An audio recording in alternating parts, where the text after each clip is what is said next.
1953 में यहाँ बाबा साहब आए और आपने यहाँ एक इतना बड़ा भव्य कार्यक्रम करके हम तमाम जो मेरठ वासी हैं उनको आपने गौरवान्वित किया है। साथियों, 2 ही मिनट में अपनी बात खत्म करूंगा। बातें साफ होनी चाहिए, क्लियर कट एजेंडा, कोई कंफ्यूजन नहीं। बौद्ध सम्मेलन है, 2 लाइनें भगवान बुद्ध के लिए। जीने की इच्छा ने जानने की इच्छा को जन्म दिया। आदमी का स्वभाव यही है कि प्राकृतिक आपदाएं और दुखों ने उसको ये मौका दिया,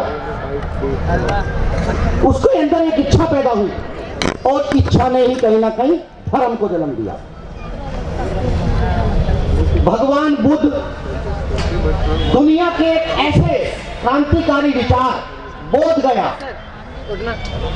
दुख को किसी भी धर्म ने कभी स्वीकार नहीं किया, दुख के कारण को किसी ने स्वीकार नहीं किया।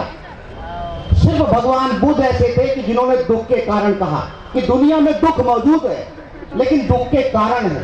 अगर कोई मनुष्य उन कारणों को जान ले तो निश्चित रूप से उसका निवारण होगा। एक बात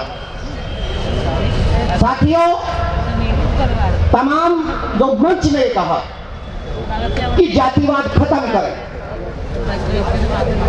जाति भारत की सच्चाई है और इस देश के दलितों को जितना जल्दी जान लें, क्योंकि भारत में जाति की तख्ती गले में डालकर जातिवाद के खिलाफ सिर्फ भारत में ही बोला जा सकता है, किसी और जगह नहीं बोला जा सकता। मान्यवर काशीराम जी ने जब से जाति को दलितों की ताकत बनाया है तब से कुछ तथाकथित लोग ये जाति मिटाने का कार्यक्रम करना चाहते हैं। एक बात। दूसरी बात, ये सच है कि आज भारत में राजनीति के पीछे धर्म है, कहीं ना कहीं धर्म की पॉलिटिक्स है। मेरा मानना यह है कि धर्म की लड़ाई को कोई भी धर्म से नहीं जीत सकता। भारत में धर्म की लड़ाई को खत्म करने का एक ही तरीका है कि सामाजिक न्याय की लड़ाई जितनी बुलंद होगी उसी दिन भारत के अंदर कहीं ना कहीं जो धर्म की लड़ाई है, जो धर्म की राजनीति है, वो कहीं ना कहीं खत्म हो जाएगी। भगवान बुद्ध से पहले धर्म एक धंधा है और वो बह पे पनपता है। तमाम धर्मों ने बह का व्यापार किया। भगवान बुद्ध ने पहली बार दुनिया को बताया कि धर्म कहीं ना कहीं मुक्ति का रास्ता है। दुखों का कारण जानो, उनका निवारण करो। उनके निवारण में ही सारी चीजें कहीं ना कहीं छुपी है। एक छोटी सी बात और कह दूं, क्योंकि अंतिम जो लाइनें हैं हर आदमी यही जानना चाहता है। देखिए, हम दलित समाज के लोग हैं और एक बात मैं जरूर कहूंगा कि जय भीम के नारे लगाने से अगर बहुजनों की एकता टूटती हो तो मुझे ऐसी एकता के ऊपर चर्चा नहीं करनी। इसी सभागार के अंदर 1953 में बाबा साहब से कहा, बाबा साहब ने इसी मन से कहा, मेरे तमाम लोगों से बात हुई कि ये देश राजनीतिक रूप से आजाद हो रहा है, ये देश सिर्फ और सिर्फ राजनीतिक रूप से आजाद हो रहा है। इस देश में जाति रहेगी, इस देश में धार्मिक गुलामी कहीं ना कहीं रहेगी। मैं अपने अनुयायियों से यह अपील करता हूं कि 1857 की पहली आजादी की लड़ाई, दूसरी आजादी की लड़ाई में कहीं ना कहीं देश आजाद हुआ है। मेरे अनुयायियों, इस देश में कहीं ना कहीं तीसरी आजादी की लड़ाई को जिंदा रखना चाहिए। जो धर्म की आजादी होगी, जो सामाजिक आजादी होगी, जो सांस्कृतिक आजादी होगी, जो शैक्षिक आजादी होगी। एक चीज मैं जल्दी सी बात जरूर कहूंगा कि देखो, कौन किस भगवान को मानता है मुझ पर कोई फर्क नहीं पड़ता। जब मैं जात को नहीं मानता, जब मैं राम को नहीं मानता तो मैं रामचरित को कैसे मान लूं? आप क्यों चर्चा करते हो भाई?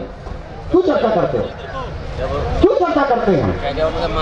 हमने जितना समय सामने वाले को कोसने में लगाया है, अगर हम उतना समय, उसका 1/10 समय भी अगर भगवान बुद्ध की अच्छाई, दलित मूवमेंट की अच्छाई बताने में अगर खर्च करते तो कहीं ना कहीं ये देश आज बुद्ध में हो चुका होता। एक छोटी सी बात के साथ अभी एक हमारे साथी ने ये बात कही,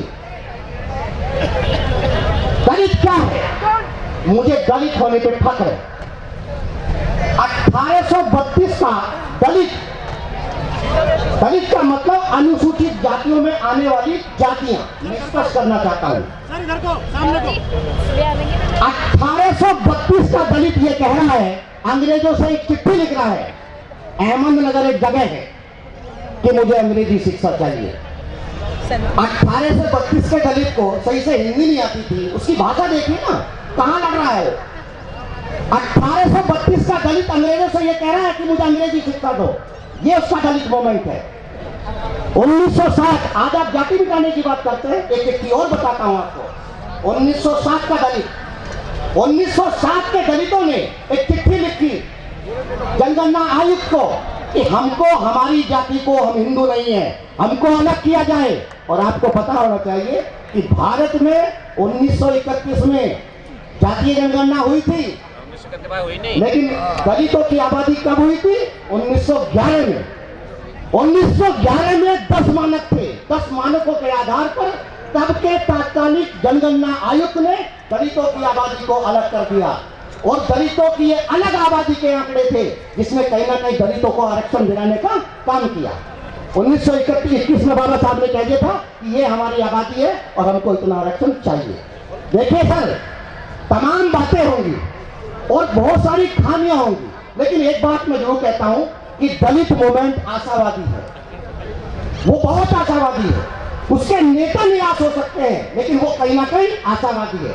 और मेरा मानना यह है कि आने वाला समय, दुनिया इस बात को जानना चाहती है कि ये दलित खाते कैसे हैं, ये दलित सोचते कैसे हैं, ये दलित करते कैसे हैं। पूरी दुनिया ये जानना चाहती है, क्योंकि अम्बेडकरवाद पनपा है, बहुत मजबूती के साथ पनपा है। एक छोटी सी बात के साथ मैं अपनी बात खत्म करूंगा। मुझे ऐसा लगता है कि दलित मूवमेंट में जो सबसे महत्वपूर्ण चीज होगी, वो होगी सांस्कृतिक पहचान। वो होगी कहीं ना कहीं सांस्कृतिक पहचान, जो आपकी पहचान है, जो आपके कपड़े हैं, जो आपका खाना है। मुझे अगर लहसुन पसंद है, अगर मुझे प्याज पसंद है, तो मैं प्याज की बात करूंगा। मुझे अगर चटकीले भटकीले रंग, एक लाइनें थी, द कलर्स ऑफ दलित। कल वही लोग ये कहते थे कि ये रंग क्या है, ये दलितों के रंग है। आज वही लोग ये कह रहे हैं कि नहीं, ये रंग सारी दुनिया पहनेगी। मेरा मानना ये है, चलिए मैं अपनी बातें रखी। नमो बुद्धाय, जय हिंद।